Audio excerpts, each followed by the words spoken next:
Hello friends, मैं हूँ Richa. Friends, आप सभी का स्वागत है आपके अपने इस यूट्यूब चैनल पर, that is UGC NET JRF by Richa. Friends, इस वीडियो में मैं आपके साथ बात करने वाली हूँ कम्युनिकेशन के जो प्रीवियस ईयर के क्वेश्चन हैं वो मैं यहाँ पर शेयर करने वाली हूँ। तो बेसिकली हम इस वीडियो में बात करेंगे जो हमारे 2021 के प्रीवियस ईयर के क्वेश्चन हैं उसको हम यहाँ पर डिस्कस करेंगे, वो भी एकदम डिटेल में with conceptual understanding. So start करते हैं। देखिए, हमारा जो पहला क्वेश्चन है ये क्या कहता है, काफी अच्छे अच्छे क्वेश्चंस हैं। तो स्टेटमेंट 1 है, यहाँ पर क्या कहता है, audience noise is potent when message is controversial. Statement ये है कि ऑडियंस की नॉइज जो है वो पोटेंट है, मतलब कि मतलब निश्चित है या फिर कह लें बहुत सॉलिड है। तब ऑडियंस की नॉइज यानी कि जो रिसीवर है उनकी नॉइज होगी ही होगी जब इशू जो है कंट्रोवर्शियल होगा।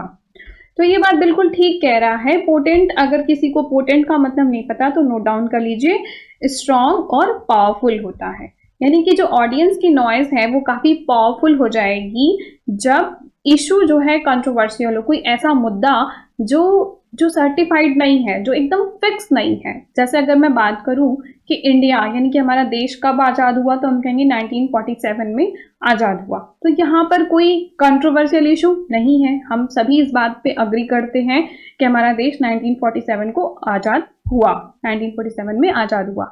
बट अगर कोई बात ऐसी है जहां पर सबके अपनी अपनी पॉइंट ऑफ व्यू है या अपना अपना दृष्टिकोण है या अपनी अपनी चीजें, तो वहां पर इशू कैसे होंगे, कंट्रोवर्शियल होंगे। अगर देखें कि दो पर्सन है, दो लोगों की लाइफ है, तो किसी की लव मैरिज हुई है, किसी की अरेंज मैरिज हुई है, ठीक है, एक की लव मैरिज हुई है और एक की अरेंज मैरिज हुई है।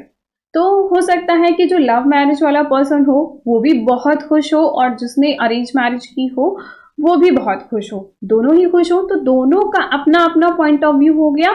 यहाँ पर कहेंगे नहीं लव मैरिज बेटर है और ये वाला कहेगा कि नहीं अरेंज मैरिज बेटर है। दोनों को अपने अपने पॉइंट ऑफ व्यू से जैसा उनका लाइफ जो एक्सपीरियंस रहा वो अपनी चीजों को बताएंगे। तो यहाँ पर अगर एक डिबेट रखें कि लव मैरिज इज बेटर है या फिर अरेंज मैरिज, तो यहाँ पे क्या होगा, ये कंट्रोवर्शियल हो जाएगा। कोई कहेगा ये बेटर है, कोई कहेगा ये बेटर है, अपनी लाइफ के एक्सपीरियंस के हिसाब से, ठीक है। तो यहाँ पर क्या हो गया, यहाँ पर जो नॉइज है, ऑडियंस की जो नॉइज है वो क्या हो जाएगी, पोटेंट है, मतलब होगी ही होगी। लोग जो इशू जब कंट्रोवर्शियल होगा तो नॉइज होगी ही होगी। ये स्टेटमेंट बिल्कुल ठीक कहता है। स्टेटमेंट 2 है, इसमें क्या कहता है, it is impossible for any communication to convert an audience from one point of view to another. कह रहा है कि ये बहुत ही मुश्किल है किसी भी पर्सन को कन्वर्ट करना उसके एक पॉइंट ऑफ व्यू से दूसरे पॉइंट ऑफ व्यू में।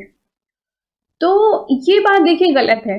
क्यों? क्योंकि देखिए अगर हम बात करें कि कम्युनिकेशन का एक फंडामेंटल गोल ही होता है कि ह्यूमन के बिहेवियर को इफेक्ट करता है।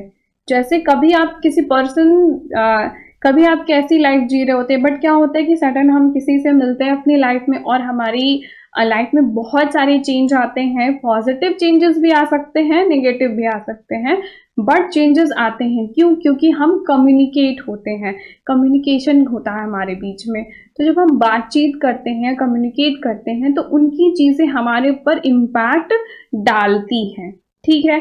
तो there is a no doubt that inspiration originate from the communicator may have motivate others. अगर कोई पर्सन आपको मोटिवेट करेगा तो क्या आप अच्छे से अपने काम को नहीं करेंगे? क्या अपने दिन को, अपनी जो भी चीजें हैं, दिन की जो भी एक्टिविटीज हैं, आपके गोल हैं, जो भी टारगेट्स हैं, आप उसको पूरा करोगे।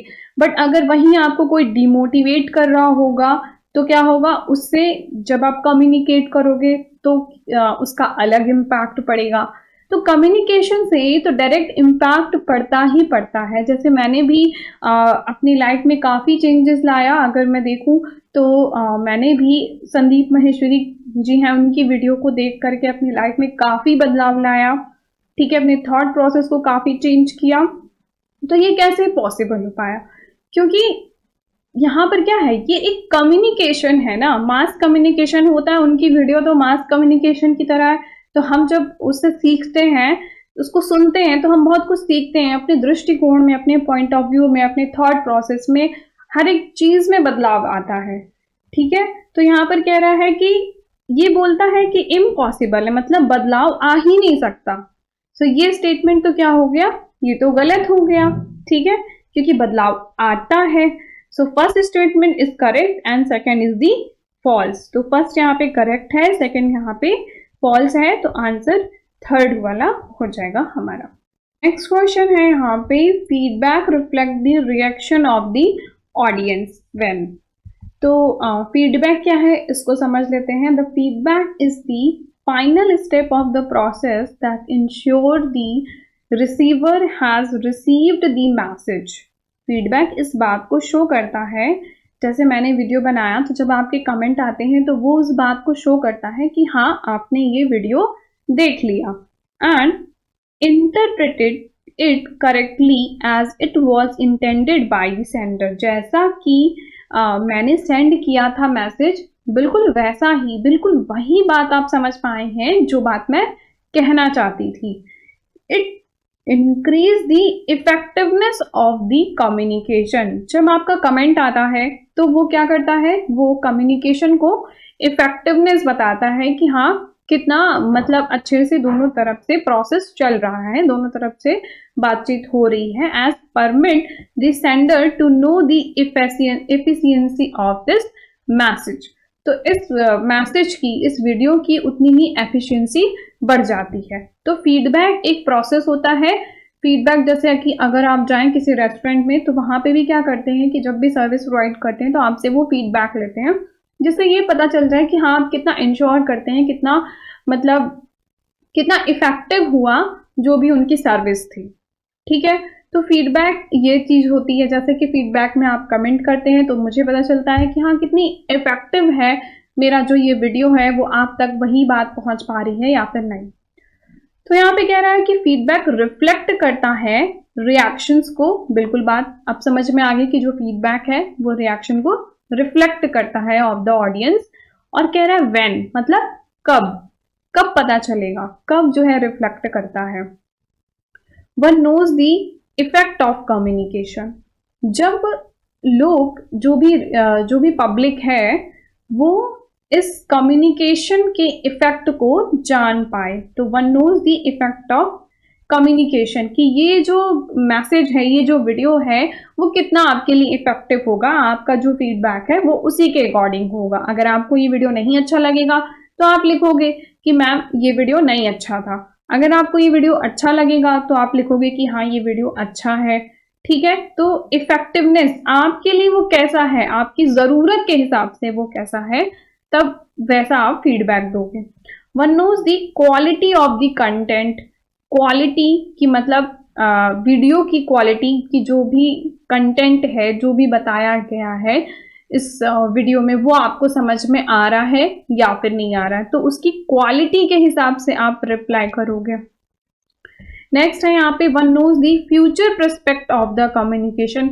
बिल्कुल सही बात है कि जब भी अगर आप देखो ना किसी रेस्टोरेंट वगैरह में या फिर हम जोमेटो से भी कोई चीज़ ऑर्डर करते हैं तो हम वहाँ पर फीडबैक चाहे तो हम ना भी दें, बहुत बार हम नहीं देते हैं बट बहुत बार हम देते हैं। क्यों देते हैं, जिससे कि अगर कभी भी आपका फूड खराब आ जाता है, जैसे कि कल मैंने भी पिज्ज़ा ऑर्डर किया था बट वो अच्छा उतना नहीं आया, जो मंगाया था एक्चुअल में वो नहीं आया, वो कुछ और ही फ्लेवर दे दिया। तो क्या करेंगे, मैं वहाँ पे ज़रूर फीडबैक दूंगी जिससे कि ये पता चले कि उनकी सर्विस में कहाँ पर मिस्टेक आ रही है। ज़रूरी है उनको ये भी जानना, क्योंकि फ्यूचर में भी तो मुझे वहाँ से मंगाना हो सकता है मैं मंगाऊँ, हो सकता है ना भी मंगाऊँ, या फिर कोई और भी अगर वहाँ से मंगाए तो वो फीडबैक को अगर पढ़ लेगा तो एक बार उसको ये चीज़ पता चल जाएगी कि ऐसी चीज़ें हो सकती हैं पॉसिबल। तो क्या है कि फ्यूचर प्रोस्पेक्ट को भी हम ध्यान में रखते हैं जब भी कम्युनिकेशन का, जब हम फीडबैक देते हैं। जैसे कि अगर आप ये वीडियो देखते हो तो आप फीडबैक देते हो, अपने कमेंट करते हो, तो उससे क्या आप बताना चाहते हो कि नहीं मैम आप ठीक अच्छा वीडियो बना रहे हो, फ्यूचर में भी हम यही एक्सपेक्ट करते हैं। तो ये फ्यूचर एस्पेक्ट्स को भी बताता है। ठीक है, नेक्स्ट क्या है, one knows the financial implication of the communication. जब फीडबैक देते हो तो सिर्फ फाइनेंशियल इम्प्लीकेशंस कुछ भी नहीं होता है। ठीक है, ये बात गलत है। तो ऑप्शन में क्या क्या सही है? ए, बी और सी सही है।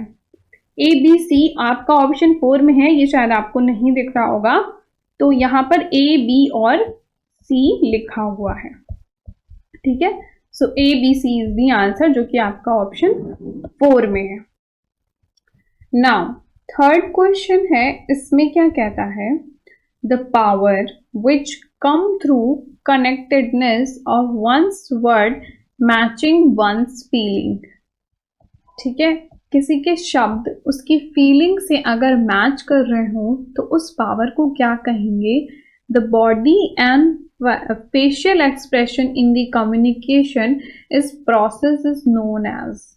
मतलब वही बात है कि आपके वर्ड्स, आपकी फीलिंग, ठीक है, आपके बॉडी एंड फेशियल एक्सप्रेशन और जो कम्युनिकेशन का प्रोसेस है, वो सारी चीजें इसको क्या बोलेंगी, कौन सा वर्ड बोलेंगी।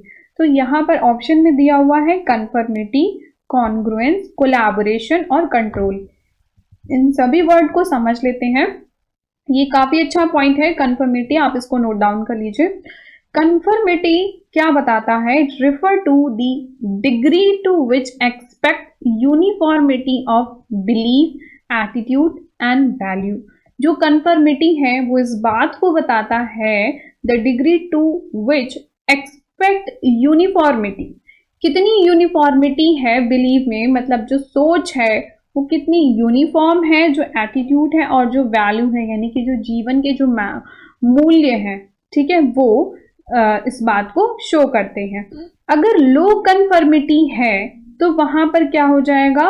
वहां पर डाइवर्सिटी है बिलीव में, यानी कि हाई कन्फर्मिटी है, इसका मतलब है कि वो एक ही बात को बार बार इम्फेसाइज करता है, यूनी डायरेक्शनल है। जैसे अगर कन्फर्मिटी मैं बात करूं कि कुछ लोग गॉड में बिलीव कर रहे हैं और कुछ लोग नहीं कर रहे हैं, तो एक पर्सन है जो कर रहा है वो बार बार उसको, चाहे सिचुएशन उसकी लाइफ में बैड भी आ रही है, स्टिल वो मानता है भगवान को कि हाँ नहीं ठीक है भगवान है, या मतलब जो भी जिस भी तरीके का उसकी फीलिंग है, तो वो क्या हो गया? वहां पर हो गई हाई कन्फॉर्मिटी, ठीक है। बट अगर कोई पर्सन है जो कहता है कि भगवान को मानता है, ठीक है, जब उसकी लाइफ में चीजें सब ठीक चल रही हूँ, जैसे ही खराब सिचुएशन आई तो कह रहे हैं भगवान को मानना बंद कर दिया, तो वहां पर क्या हो गया? वहां पर हो गई लो कन्फॉर्मिटी, यानी कि वो एक तरह की बात नहीं कहता है, ठीक है। तो ये कन्फर्मिटी हो गया। अब यहाँ पर 2x2 का मैट्रिक्स है, ठीक है, यहाँ पर दिया हुआ है लो टू हाई कन्फर्मिटी, यानी कि इस साइड जो है वो लो कन्फर्मिटी है, इधर हाई कन्फर्मिटी है, और यहाँ पे कन्वर्सेशन है, ठीक है। तो ये इस बात को शो करता है, आप चाहें तो यहाँ पर इसको पढ़ सकते हैं, स्क्रीनशॉट ले सकते हैं। बट कन्फर्मिटी से आपको समझ में आ गया, अगर हाई कन्फर्मिटी है मतलब कि सिचुएशन कैसी भी आए वो एक ही टाइप की बात करता है, एक ही टाइप की सोच रखता है। लो कन्फर्मिटी है मतलब कि सिचुएशन के हिसाब से वो बदल देता है अपनी चीजों को, वहां पर लो कन्फर्मिटी है। कोलैबोरेशन क्या होता है? कोलैबोरेशन मतलब कि सब लोग मिलजुल करके काम करना, एक टीम वर्क की तरह काम करना। जैसे देखिए कि आजकल बड़ी बड़ी कंपनी भी जो है वो कोलैबोरेट कर लेती हैं, ठीक है, यूट्यूब चैनल्स भी कई सारे जो होते हैं जो कोलैबोरेट कर लेते हैं। तो कोलैबोरेशन क्या हुआ कि collaboration is the process where two और मोर पीपल, एंटिटीज और organisation working together to complete a task और अचीव अ गोल। तो इस इमेज से आप समझ सकते हैं कि यहाँ पर कोलैबोरेशन है। जैसे कि अगर देखिए ये अगर इस लेडर को ना पकड़े तो ये इंसान यहाँ से गिर सकता है, ठीक है, अगर ये सही से व्हील को ना कैच करे तो सब उल्टा पुल्टा हो जाएगा। सो कोलैबोरेशन का मतलब होता है एकदम मिलजुल करके सब साथ में काम करना, that is the collaboration. Now next है कॉन्ग्रुएंस। कॉन्ग्रुएंस की अगर मैंने फर्स्ट टाइम जो ये वर्ड कॉन्ग्रुएंस देखा था वो मैंने 9th क्लास में पढ़ा था कि जब ट्रायंगल हम बनाते थे ना तो हमें क्या करना था कि एक ट्रायंगल को दूसरे ट्रायंगल के कॉन्ग्रुएंस प्रूव करना होता था, ठीक है।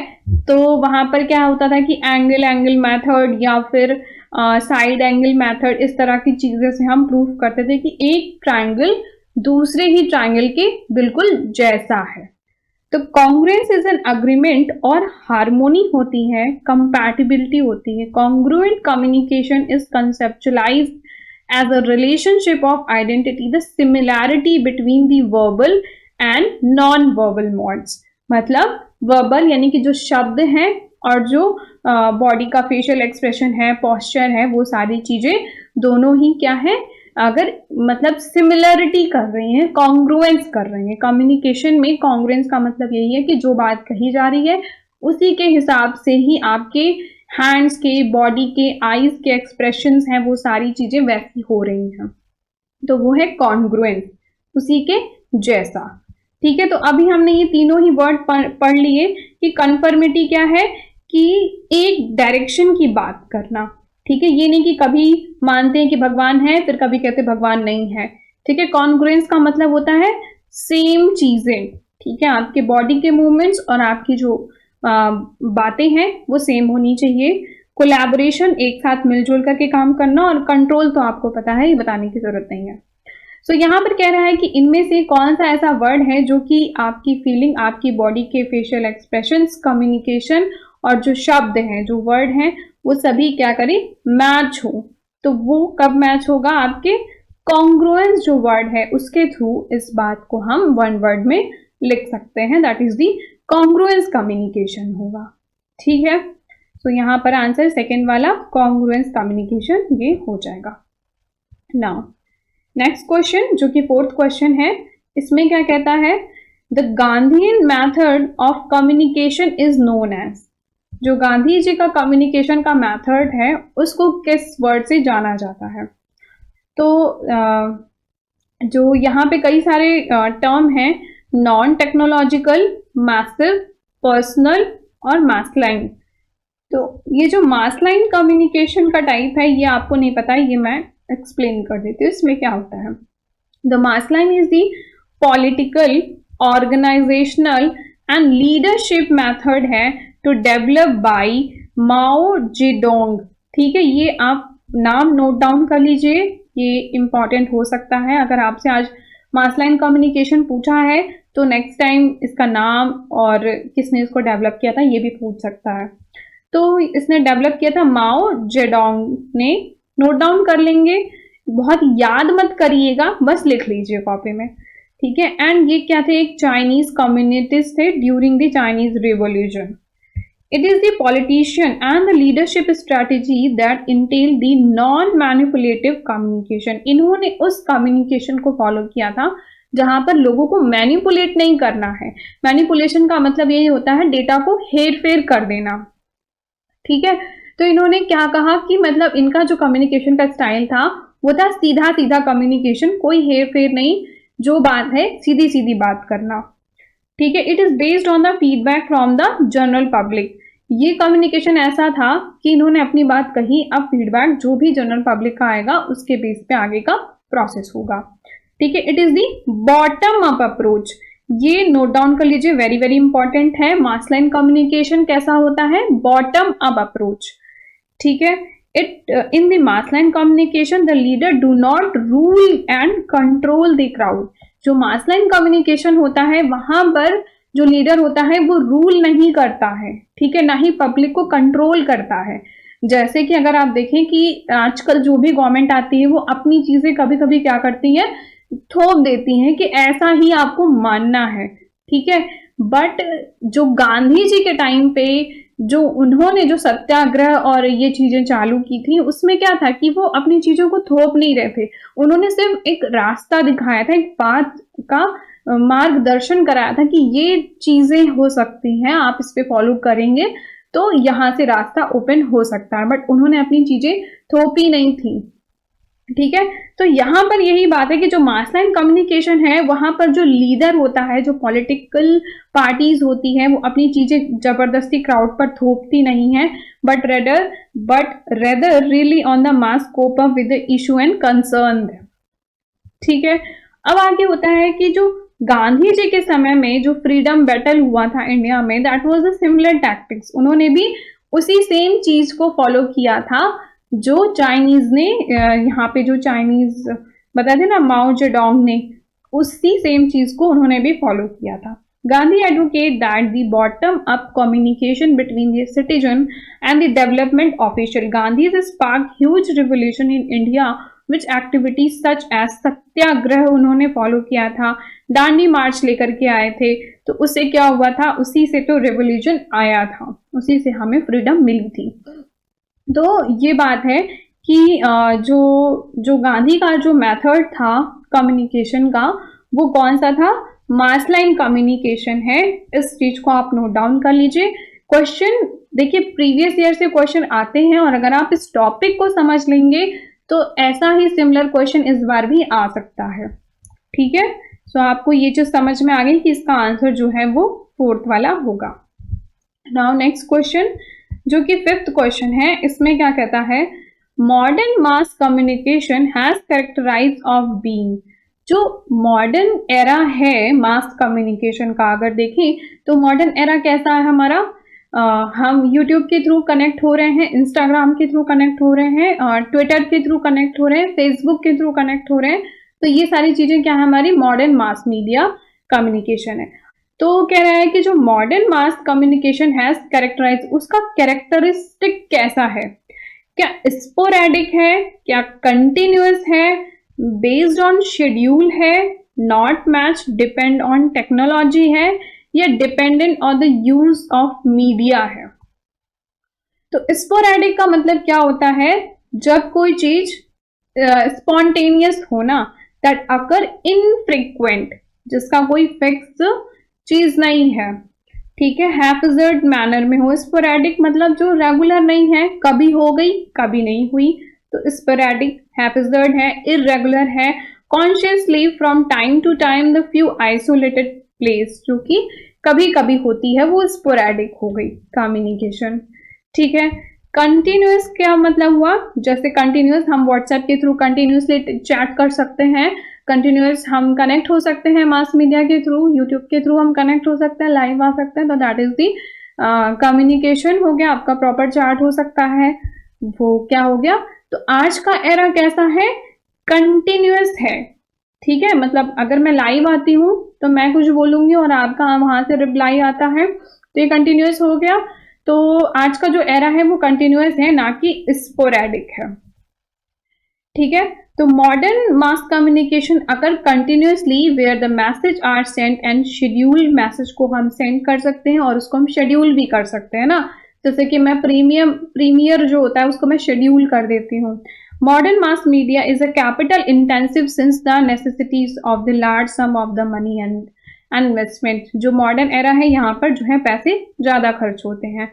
Newspaper are publish daily, periodically, publish weekly और monthly and publish film companies give the study supply book film public determined schedules वगैरह। तो ये भी आपका जो है डेली ही होता है, एक फ्रीक्वेंट ऑर्डर में होता है, ऐसा नहीं है कि कभी कभी हो गया और कभी कभी नहीं हुआ। मॉडर्न एरा में देखिए जो पहले था उस टाइम पे यूट्यूब वगैरह नहीं था, ठीक है, न्यूज़पेपर तब भी था, न्यूज़पेपर आज भी है, बट यहाँ पर क्या है कि उसके साथ साथ और भी चीजें आ गई हैं। बट तो जो भी हमारा एरा है वो हमारा कैसा है, कंटिन्यूअसली हम यहाँ पर बात कर सकते हैं, स्पोरेडिक नहीं है। ठीक है, बेस्ड ऑन शेड्यूल है, बिल्कुल हम चीजों को शेड्यूल कर सकते हैं। अगर मैं बोल दूं कि 7 बजे वीडियो आएगा तो शायद 7 बजे आ जाता है। ठीक है, तो ये शेड्यूल हो सकता है। Not match on dependency of technology, ये गलत बात है, टेक्नोलॉजी पे बिल्कुल हम बहुत ज्यादा डिपेंड करते हैं। सो बी, सी और ई, बी, सी और ई ऑप्शन सेकेंड में है, तो सेकेंड इज दी आंसर यहाँ पर हो जाएगा। ठीक है,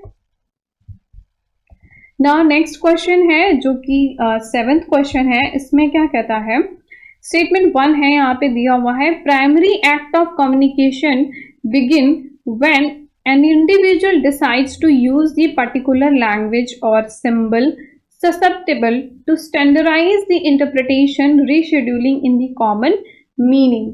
कह रहा है कि जो प्राइमरी एक्ट ऑफ कम्युनिकेशन है वो शुरुआत होती है किसी एक इंडिविजुअल से जो कि डिसाइड करे to use of particular symbol, कोई लैंग्वेज, कोई सिंबल, ठीक है, और वो इजिली, ससेप्टेबल मतलब होता है इजिली इन्फ्लुएंस हो जाए, easily influence to standardise interpretation. मतलब अगर कोई ए बोलता है तो मतलब वो स्टैंडर्डाइज वर्ड है और उससे हर कोई समझ सकता है। जब भी किसी से भी कम्युनिकेट करने जाते हैं, किसी भी नए पर्सन से अगर आप मिलते हैं, तो आप कैसे शब्द का यूज करते हैं, उन्हीं शब्द को आप बोलेंगे जो कि कॉमन होगा। आप लेट्स सपोज किसी का नाम पूछेंगे, जब भी आप किसी से मिलेंगे तो उसका नाम पूछेंगे या फिर काम, कुछ ऐसे कॉमन 8-10 चीजें होती हैं, उन्हीं से रिलेटेड आप अपनी कम्युनिकेशन की शुरुआत कर सकते हैं। तो वो क्या होगा कि जिसका कि वो इजीली आंसर भी कर सकता है। आप डिफिकल्ट चीज उससे थोड़ा ना पूछने लग जाएंगे, सीधे ये थोड़ा ना पूछेंगे कि कहाँ जॉब करते हो। एटलीस्ट थोड़ा सा उसके बारे में आप इंफॉर्मेशन, उसकी पर्सनल इंफॉर्मेशन से रिलेटेड आप कुछ बात करेंगे, तो वो ससेप्टेबल मतलब कि कुछ कैसा होगा, इजिली इन्फ्लुएंस हो जाएगा, तभी तो वो आंसर करेगा, तभी तो वो आपसे इंटरेक्ट करेगा। तो कह रहा है कि हम उस वर्ड का या उस सिंबल का यूज करेंगे जो कि सामने वाला उसको समझ में आ जाए। ठीक है, रिजल्टिंग दी कॉमन मीनिंग। तो ये बात बिल्कुल ठीक कह रहा है, तो ये बात ठीक कह रहा है। दूसरा स्टेटमेंट है जो कि क्या कहता है इसमें, meaning refer to inner subjective reaction to image, interpretation, emotions and feeling that given out by the word use. कह रहा है जो मीनिंग है, जो भी उस शब्द की मीनिंग है, वो inner subjective reaction of image, कोई भी इमेज अगर आपको दिखाई जाए, इंटरप्रिटेशन, इमोशंस एंड फीलिंग्स को शो करता है, उसके वर्ड्स के शो करता है, उसके वर्ड्स के थ्रू। ठीक है, तो ये बात भी ठीक है ना कि अगर मैं ये बोलूं कि जैसे कि मैंने बोला ए, तो मैंने यहाँ पर ए लिखा, ए बोल के मैं यहाँ पे 1 लिखूं, तो वो क्या हो गया, मतलब बोल कुछ और रहे हैं, कर कुछ और रहे हैं, तो ये कम्युनिकेशन नहीं होता है। कम्युनिकेशन हमेशा एक ही बात करता है कि जो बोल रहे हो वही सोच रहे हो, वही लिख रहे हो, वही शो, उसकी ही इमेज हो, तभी जो है वो एक प्रॉपर कम्युनिकेशन होगा। ठीक है, तो ये स्टेटमेंट भी ठीक बात कह रहा है। So both statement are correct. ठीक है, नाउ नेक्स्ट क्वेश्चन है, इसमें क्या कहता है, find out the sequence of the element of effective communication as listed by Cutlip et al. ठीक है, तो ये जो कटलिप एट अल है, ये LNH, ये एक तरीके से आप रिसर्चर हैं कम्युनिकेशन के। ठीक है, तो उन्होंने एक बुक पब्लिश की जो कि क्या है, इफेक्टिव पब्लिक रिएक्शन। ठीक है, इन्होंने इंट्रोड्यूस किया था 7 C's को, कम्युनिकेशन के 7 C's को बताया था। फिर उन्होंने ये भी बताया कि इफेक्टिव कम्युनिकेशन का जो प्रोसेस है ऑफ एक्सचेंजिंग आइडियाज को एक्सचेंज करना, थॉट, नॉलेज, इंफॉर्मेशन को इस तरीके से एक्सचेंज करना इन सच अ वे दैट जो भी हमारा जो गोल है, जो इंटेंशन है बात करने का, वो पूरा हो जाए। ये होती है किसी इंसान के बात करने की एबिलिटी। कहते नहीं है कि इसको बहुत बात करने का ढंग है। क्यों? क्योंकि जैसे जो कोर एरिया था उसके बात का, उसने अपनी वो बात कह ली, उसका अपनी इंटेंशन को कह लिया, बता लिया, समझा लिया, तो वो भी एक तरीका होता है। ठीक है, तो इफेक्टिव कम्युनिकेशन हो यानी कि जो कोर एरिया था आप उस बात को सामने वाले से कह पाए, इसके लिए एक प्रोसेस है जो इन्होंने बताया है। ठीक है, तो सबसे पहले ये एक सीक्वेंस है, इस सीक्वेंस को आपको याद कर लेना है, नोट डाउन कर लीजिए। ठीक है, तो फर्स्ट क्या होता है, क्लाइमेट ऑफ बिलीफ। फर्स्ट है क्लाइमेट ऑफ बिलीफ, दूसरा है पार्टिसिपेटरी कॉन्टेक्स्ट। जब भी बात करें तो पार्टिसिपेटरी के कॉन्टेक्स्ट से रिलेटेड हो। नेक्स्ट है प्रॉमिस ऑफ रिवार्ड। ठीक है, थर्ड पॉइंट है यहाँ पे, ये इसी सीक्वेंस में रहेगा, आपको ऊपर नीचे नहीं करना है, इसीलिए मैंने यहाँ पे नंबर भी मेंशन कर दिया है कि थर्ड है यहाँ पे प्रॉमिस ऑफ रिवार्ड। फोर्थ है यहाँ पे मैसेज, फोर्थ नंबर पे आएगा मैसेज। फिफ्थ नंबर पे आएगा क्लैरिटी, जो मैसेज है उसकी क्लैरिटी। और सिक्स नंबर पे आएगा कंसिस्टेंसी। तो इन सिक्स जो भी ये सीक्वेंस है इसको आप as it is note down कर लीजिए और याद कर लीजिए। तो सबसे पहले यहाँ पर क्या आएगा, क्लाइमेट ऑफ बिलीव, यानी कि जो भी क्लाइमेट ऑफ बिलीव है, जो उसका बिलीव, जो उस पर्सन का जो बिलीव है उसको ध्यान में रखना है। तो क्लाइमेट ऑफ बिलीव, उसके बाद आप क्या बोलोगे कि उस पार्टिसिपेटरी के कॉन्टेक्स्ट में आप बात करोगे, ठीक है। पार्टिसिपेटरी के कॉन्टेक्स्ट में जब आप बात करोगे उसके बाद आएगा प्रॉमिस ऑफ रिवार्ड, रिवार्ड की बात होगी। फिर फोर्थ पे क्या था, मैसेज, और फिफ्थ पे क्या था, क्लैरिटी। तो मैसेज की क्लैरिटी हो गई। और सिक्स पे लास्ट में क्या है, कंसिस्टेंसी, उसी चीज को बार बार आपको कंसिस्ट करना है फ्यूचर में भी, ठीक है। तो ऑप्शन में कैसे हम मार्क करेंगे, सबसे पहले डी, फिर ई, फिर ए बी सी, ठीक है। ये आपका ऑप्शन थर्ड में है, so third is the answer हो जाएगा। नाउ नाइन्थ क्वेश्चन है, इसमें क्या कहता है, यहाँ पे लिस्ट 1 है, लिस्ट 2 है। यहाँ पे दिया हुआ है कम्युनिकेशन फंक्शन और उसके इशू और एरिया ऑफ ऑपरेशन है। तो बेसिकली यहाँ पर कम्युनिकेशन के वर्ड्स हैं और यहाँ पर उसको डिफाइन करने की कोशिश करता है। तो ऑप्शन में है गेट कीपिंग, परसुएशन, एंट्रोपी और memory.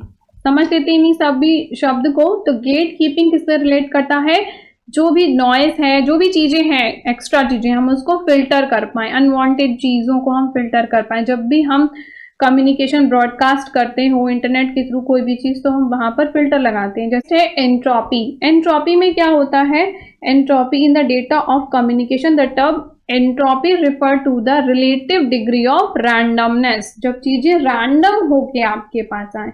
High entropy, high random, जैसे कि अगर सीक्वेंस था ए बी सी डी का, तो मैसेज तो चारों पहुंचा, लेकिन पहले डी वाला पहुंच गया, लास्ट में ए वाला पहुंच गया, तो ये क्या हो गया, एंट्रोपी, हाई एंट्रोपी हो गई। Entropy is also directly proportional to the noise and bandwidth. Next है परसुएशन। परसुएशन का मतलब परस्यूट करना किसी चीज को, जैसे जो एडवर्टीजमेंट वगैरह जो भी हम कुछ देखते हैं ना, वो हमें परस्यूट करते हैं, अट्रैक्ट करते हैं कि हम उनके सामान को खरीद लें।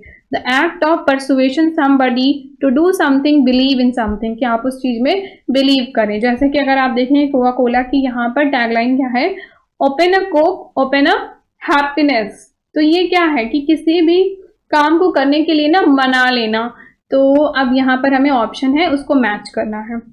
तो गेट कीपिंग, परसुएशन, परसुएशन क्या हो गया, एक तरीके से एडवर्टीजमेंट हो गया। सो बी इज रिलेटेड टू 3, ठीक है। अब मेमोरी क्या होती है, मेमोरी तो टाइम बेसिस पे होती है, ठीक है, बाइंडिंग कैपेसिटी होती है। सो डी इज रिलेटेड टू 1 हो गया। एंट्रोपी क्या होता है, एंट्रोपी जो रैंडमनेस है, क्योज हो सकता है, क्योज, क्योज का मतलब भी वही होता है जहां पर कंफ्यूजन हो, जहां पे चीजें समझ में नहीं आए, उसे क्योज कहते हैं। बहुत ज्यादा शोर हो रहा है तो वो क्या है, वो क्योज है। तो chaos in communication is related to entropy, ठीक है। और गेट कीपिंग आपका न्यूज से रिलेटेड होगा, ठीक है। So A is related to 2, B is 3, C को 4 से, सो यहाँ पर आंसर आपका फर्स्ट वाला हो जाएगा। नाउ नेक्स्ट क्वेश्चन जो कि 10th क्वेश्चन है, इसमें क्या कहता है, which type of communication is most difficult in gearing the message to an audience? कौन सा कम्युनिकेशन का जो मेथड है वो सबसे ज़्यादा डिफिकल्ट होता है जो भी हमारा ऑडियंस है उनको मतलब गैदर करने के लिए या उन तक बात पहुंचाने के लिए। तो एक है यहाँ पर इंटरपर्सनल कम्युनिकेशन। तो आपको 2 चीजें बताई थी, इंटरपर्सनल मतलब कि 2 या एक ग्रुप से बात करना, इंट्रापर्सनल खुद से बात करना। मास कम्युनिकेशन जो होता है वो एक बहुत बड़े ग्रुप से बात करना, that is the mass communication. तो मास कम्युनिकेशन जो होता है वो ही डिफिकल्ट होता है, वही सबसे ज्यादा डिफिकल्ट होता है। आप देखो कि इंटरपर्सनल हमको खुद से बात करनी है तो हमें क्या प्रॉब्लम है, हम कर लेंगे, खुद से है, ठीक है, अकेले बैठ के सोच लिया, समझ लिया। इंट्रापर्सनल आपको 2 लोगों से 4 लोगों से बात करनी है, उनकी सहमति चाहिए तो भी आप बात कर लोगे, इजीली कह लोगे। But mass communication is the very difficult. इसके लिए तो अलग से मास कॉम का आप देखते होगे कोर्स होता है जहाँ पर चीजें सिखाई जाती हैं। तो मास कम्युनिकेशन जो होता है वो सबसे ज्यादा डिफिकल्ट प्रोसेस होता है। मास कम्युनिकेशन यहाँ पर इसके बारे में समझ लेते हैं कि mass communication can be defined as the process of creating sending, receiving and analyzing the message to the large audience via verbal हो सकता है या फिर written media हो सकता है। और ये कैसा होता है, ये एक्सपेंसिव होता है। Field consider not only how and why the message is created but also the medium through which it send। जरूरी नहीं है कि जो है केवल ऑडियंस के लिए, बल्कि डिपेंड करता है कि ये किस मैसेज, किस चैनल के थ्रू शो किया जा रहा है। जैसे टीवी सीरियल है, अगर वहां पर देखते हैं तो वो भी एक तरीके का मास कम्युनिकेशन ही है, बट वहां पे कॉस्ट अलग होती है। अगर आप मूवी देखने जाते हैं तो वहां पे कॉस्ट अलग होती है। तो मास कॉम ये भी डिपेंड करता है, इसकी जो कॉस्ट है उस पर भी डिपेंड करती है कि कौन से चैनल के थ्रू मैसेज को पास किया जा रहा है। ठीक है, तो यहाँ पर आंसर क्या हो जाएगा, मास कॉम कम्युनिकेशन। सो फ्रेंड्स, इस वीडियो में मैंने आपके साथ 10 क्वेश्चन डिस्कस किए, जो कि 10 क्वेश्चन ही नहीं है बल्कि 10 अच्छे अच्छे जो टॉपिक हैं वो मैंने आपके साथ शेयर किए, 10 कॉन्सेप्ट शेयर किए। अगर आपको कोई उसमें डाउट है तो आप कमेंट सेक्शन में ज़रूर लिख के बताएं। और आप ये टेलीग्राम चैनल ज्वाइन कर सकते हैं। मैं यहाँ पर डेली क्विज़ेस वगैरह प्रोवाइड करती हूँ और इंटरैक्ट होती हूँ, और जो भी डाउट होता है वो भी आप सेंड कर सकते हैं। आपको सबसे पहले यहाँ पर नोटिफिकेशन भी मिल जाता है। So thank you for watching the video and thank you so much. और थैंक यू सो मच आप सभी को कि आप सभी इतने अच्छे अच्छे कमेंट आप मुझे भेजते हैं। मुझे बहुत अच्छा लगता है कि आपको मेरा ये जो टीचिंग का स्टाइल है वो आप सभी को इतना पसंद आ रहा है, और मैं अपनी चीज़ों को चाहती हूँ कि और अच्छा बनाऊँ वीडियो, जिससे कि आप अपनी लर्निंग और ईजी कर सकें और अच्छे से पढ़ सकें और अच्छे नंबर ला सकें और अपना फ्यूचर बिल्कुल जैसा आप चाहते हैं वैसा आप बना सकें। Thank you so much. Thank you.